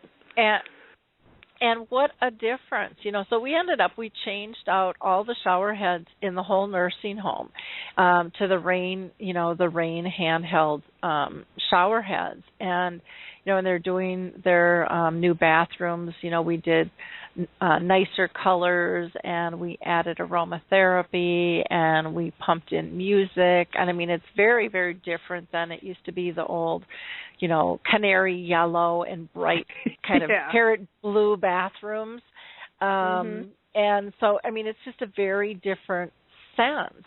And, we weren't able to get the heated floors, but they did end up adding heated towel bars. just so when the towels, are placed on them, that it's, more comfortable and stuff. And yeah, it's amazing how stressful that can be. And then it gets to a point where people just, might get more of a bed bath too. My mom is more at that stage. I mean, she'll get a shower every now and then, but it's just it's just easier and makes more sense. And again, she's still clean, and thinking too of, how often did they used to shower? What was their history growing up? For some people, I've heard of some where they took a shower once a month, some twice a month. And now, you've got a person like me who likes to shower every day. You're going to have a lot of fun when I go into an assisted living. No, they're going to be medicating me. I can see it now. I just know. I keep telling my kids, you're going to get the phone calls, because I'm going to be one of those people with the bad dementia. I'm just going to be climbing out windows. Doing the escape. Yeah, my mom actually wrote on her window with lipstick, and she was trying to get help for the people that were outside. She wanted out, and she was trying to communicate with them. And I remember walking in the room, and she tried to spell help but couldn't spell it well, but terrified. And she was knocking on the glass trying to get a hold of their attention, these people in the park across the street. And I was just I just felt horrible for her, because she just really felt in prison. She was that scared. And, yeah. So Harry just made a comment here, and he said the first step in caring for someone with dementia is get your emotions under control. It's not about how you feel, but rather about the person you're caring for, which is so true, Harry. So true. And but we are a country of me's, and we all think it's about us, and that's a big shift. That's a really big shift, but I think it is really, truly one of the beautiful lessons that dementia can teach us, and it allows us to be more compassionate, all the way around. Christina, can you tell us a little bit about your company and what all you do? Sure. Basically, I am an educator. I shouldn't say we should say we.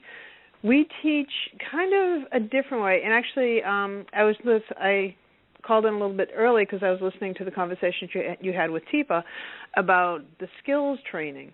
And basically, we do a lot of role models, a lot of role playing. I don't necessarily like PowerPoint, because after 10 minutes, I fall asleep during PowerPoint, or I'm thinking about what to buy at the grocery store. So we do hands-on, we do get up, let's move, a lot of different scenarios. One of the ones that I really enjoy doing is, how somebody with dementia will pick something up that is not theirs. Mm-hmm. And basically, so now you have the power struggle. Here, I'll give you, because this is what you're taught, I'll give you this pen if you give me this pair of scissors. Well, someone with dementia is like, no, that's not going to work for me. And all the textbooks say, well, if you do this, this is supposed to happen. I purposely set up scenarios where things don't happen the way they're supposed to. I end up being the person with dementia, and I give people the hardest time. And so I make them think, okay, this is not going to work. You heard this somewhere. You went to a workshop, so now you know. Now you have to take what you learned and you have to put it into action.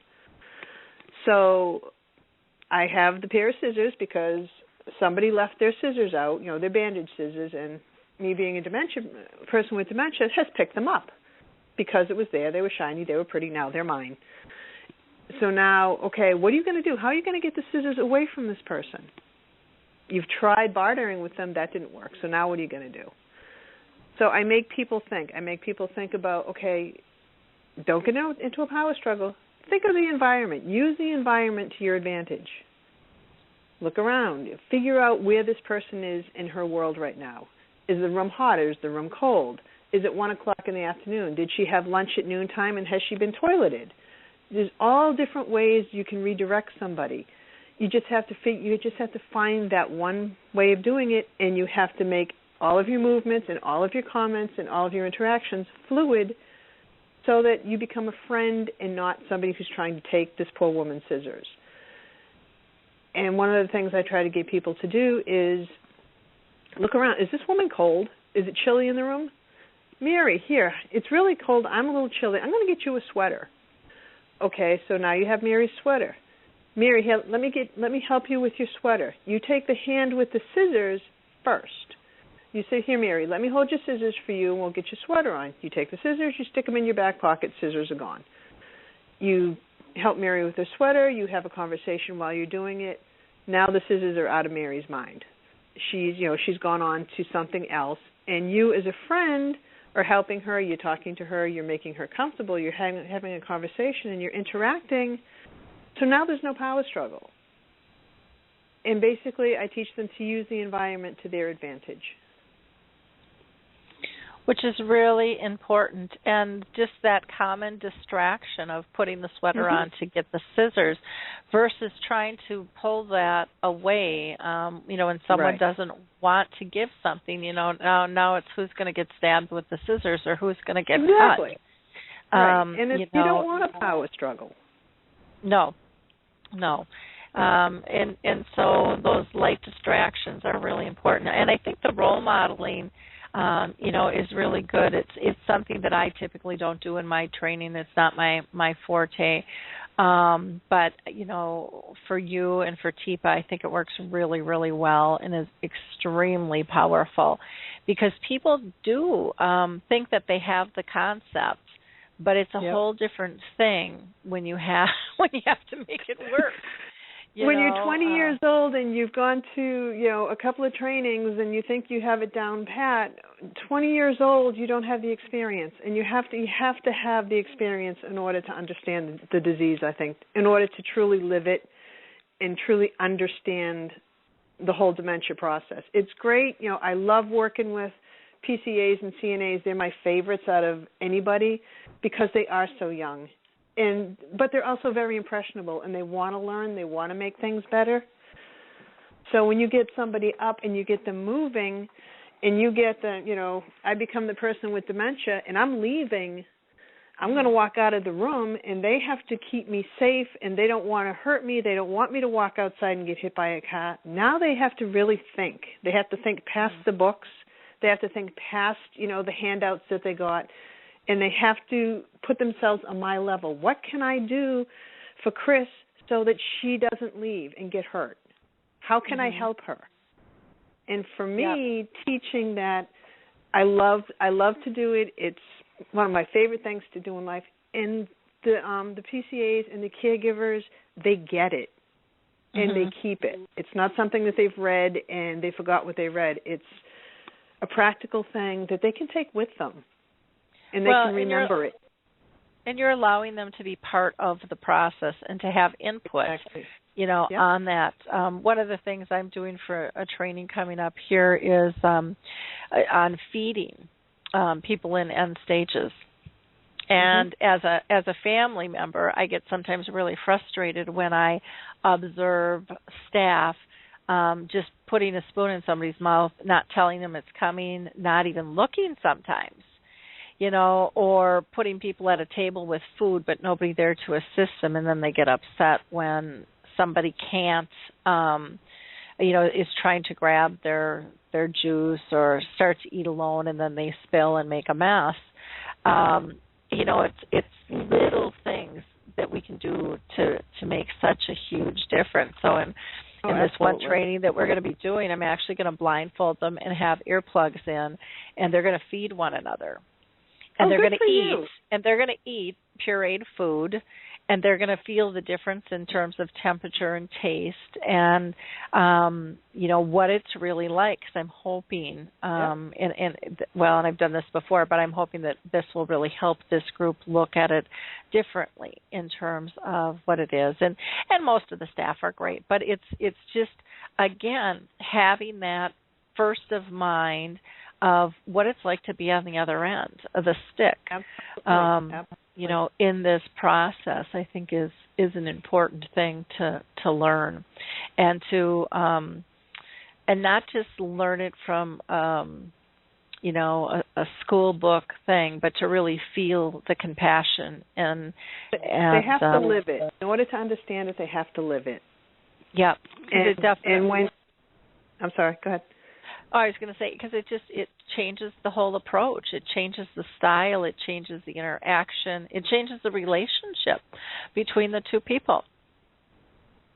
Absolutely. You become, when you understand the process, when you've been part of it, you're much more compassionate. You're going to understand. If you're working with somebody and you have earplugs and you have a blindfold on them, and you're giving them pureed food or you're giving them thicket, it's, you know, it's totally different. Once you do that with them, because I've done that before, and it makes a huge difference. Suddenly they understand it. They don't know what they're eating. They don't know what they're drinking. You could be giving them anything, and it's scary. Yep. But if you're with somebody and you're talking to them, you could be talking about anything. Yep. And it doesn't even matter. Talk about, you know, the sun, talk about what's going on, the weather. It doesn't matter. But the communication has to be there. The touch has to be there. Yep. Yeah. And I used to, my daughter, I'll never forget, she's like, how do you get Grandma to eat? And I said, well, you know, it is a whole trust thing. And I said, but when she purses her lips tight, sometimes I'll just take the spoon and I'll just tickle her lip. I won't push it in. I'll just let her know it's there. And she's like, oh, my gosh, she pops open like a little bird. And I said, because now it's her choice, and she knows it's there, you know, and it's just a very simple, you know, little thing versus trying to force something on somebody. None of us want that, you know. So, Christina, can you tell us a little bit more about the book? You know, why did you choose to write the book? What else can you do but laugh? And how did you come up with the title? I wrote the book for several different reasons. I've been, like I said, been in the field for over 30-some-odd years, got laid off from my job, and I am now visually impaired. I'm losing my sight, but I don't want to stop working. I have 30-some-odd years of stories in my head, and all of these stories, families I've worked with, families I care about, families I've cried with, families I've gotten mad at, but all of these stories are real people, the people that I knew, the people that I still talk to, the people that I work with.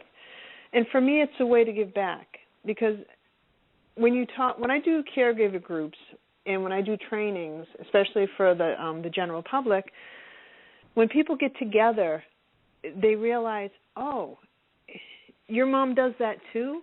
Well, my father does this. And for some reason, for as well-known as Alzheimer's is, over 5.4 million people have dementia or some type of dementia, and it's growing. When you're a caregiver, sometimes you feel so incredibly alone. And that's why I wrote the book. I wrote the book to honor the people that have had dementia and that have passed that I know, and for the caregivers that are going through it now. And I wrote the book the way I could have made it very clinical, but I didn't want to, because dementia doesn't pick on one particular class of people. It doesn't pick on the educated or the uneducated. So I wanted to make it an easy read, so that somebody who has, you know, a high school education or even a junior high school education can understand it, and somebody who has a PhD and above can understand it. I just wanted to write it so everybody could get something out of it and know that they weren't alone. I have college kids using this book now who are going into the related healthcare fields, just to understand what's out there. Mm-hmm. If you have an X-ray technician who, is going to school to be an X-ray tech, someday you're going to have to X-ray the foot of somebody with dementia. And it's like, you can't tell them, okay, just hold your foot at a right angle or whatever. You need to understand who this person is. You need to just take the time, that 2 or 3 minutes, just to, kind of get a feel for them and realize that they're real people. They're real people, and they're scared, and they don't understand. And for the caregivers, that they're not alone. Yep.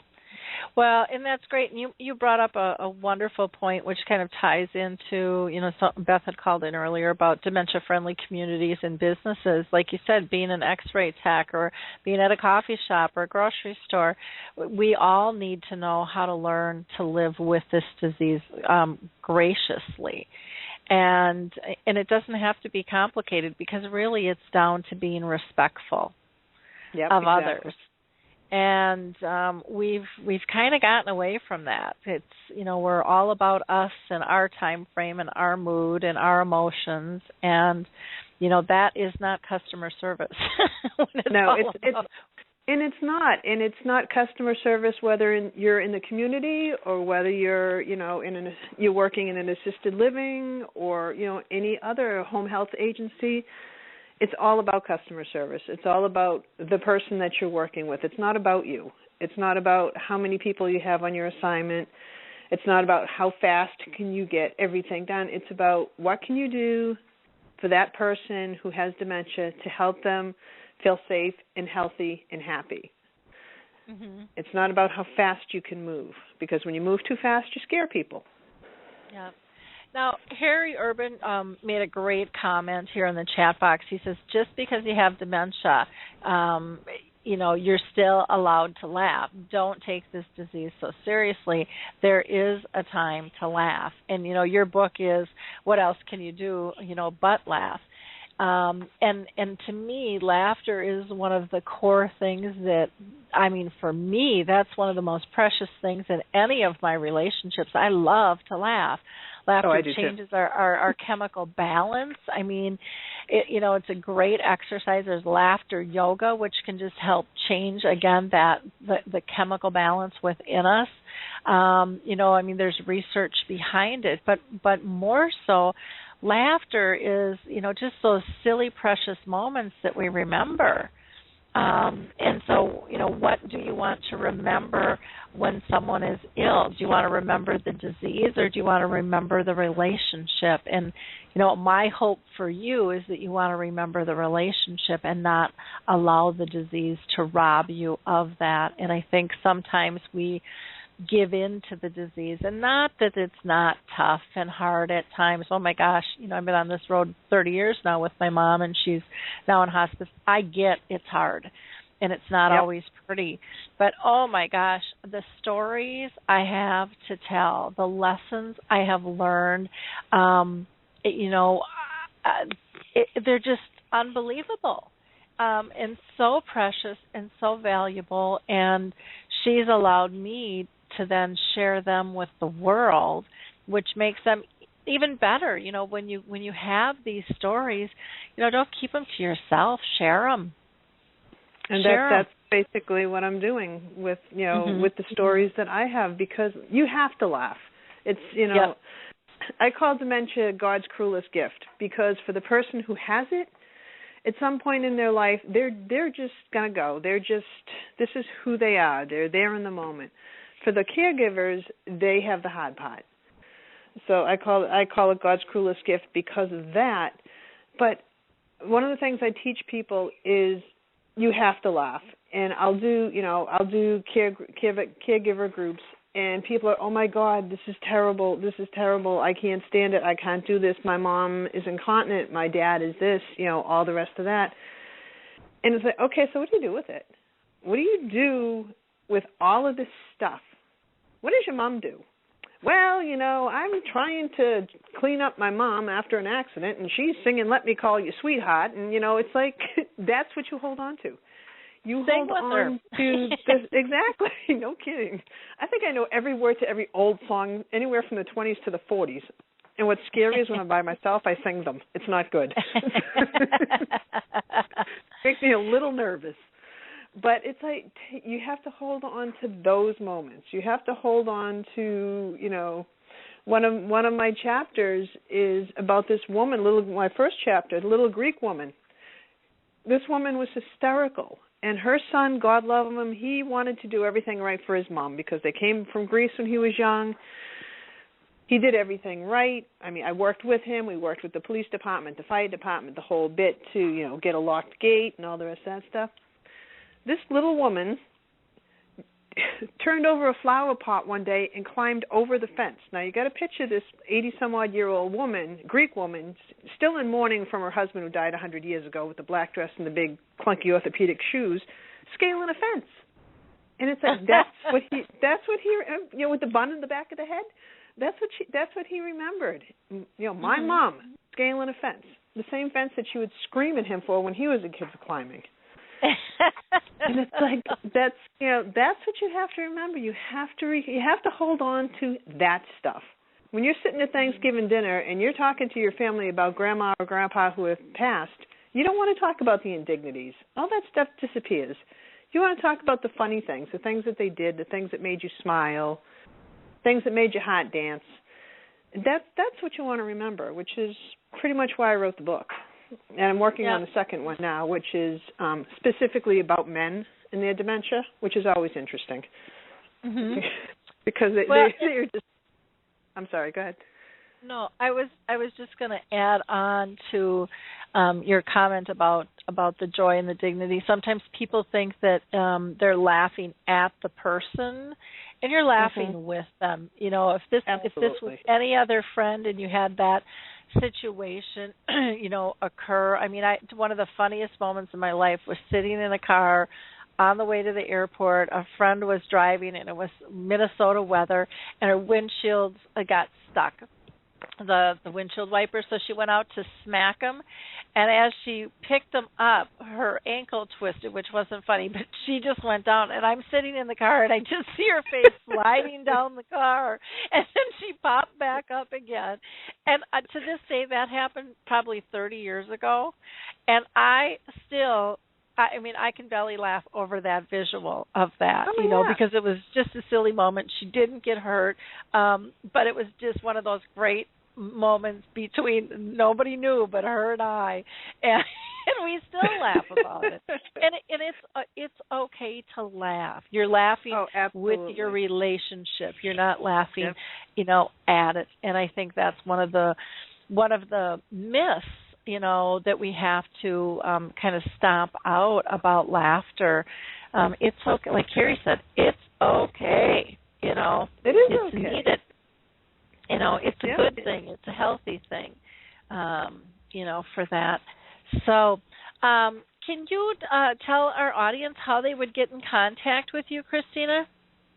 Sure. My business website, and basically what I do is I do trainings in any kind of healthcare facility, assisted livings, nursing homes, skilled care, home health agencies. I do community outreach.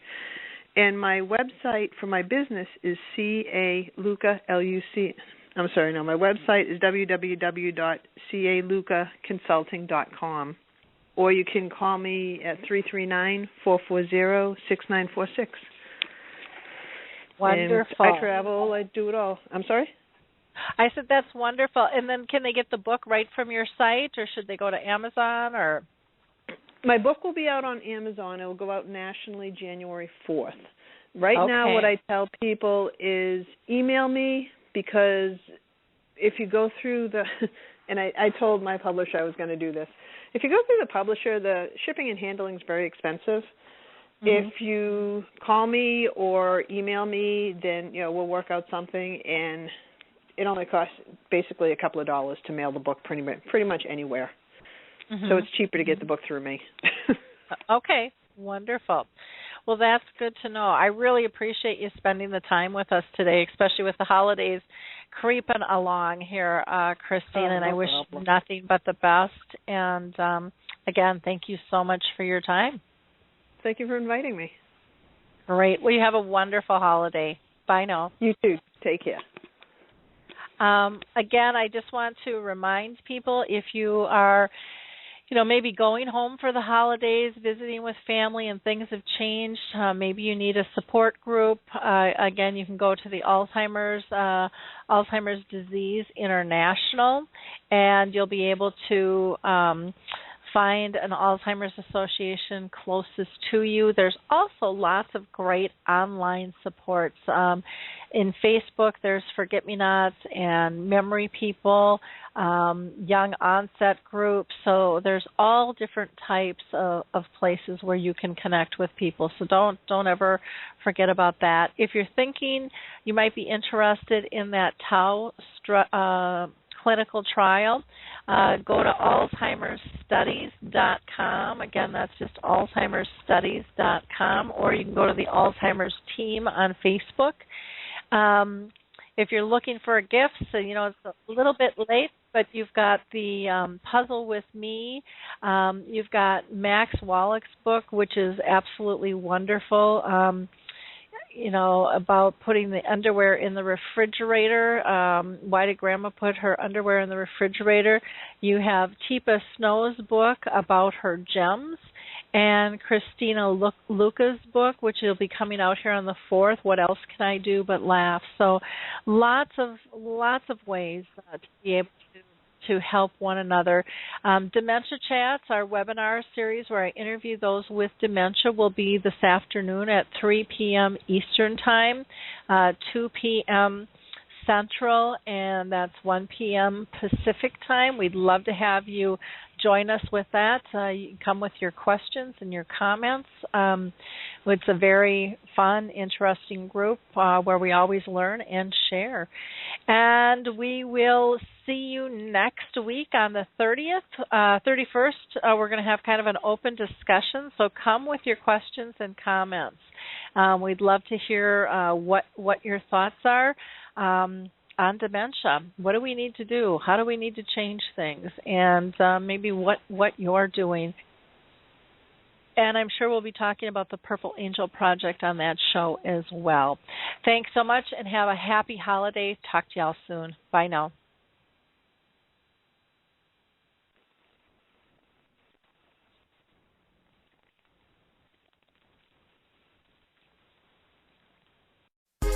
Hi, this is Suzanne Newman, host of the Answers for Elders podcast and radio show.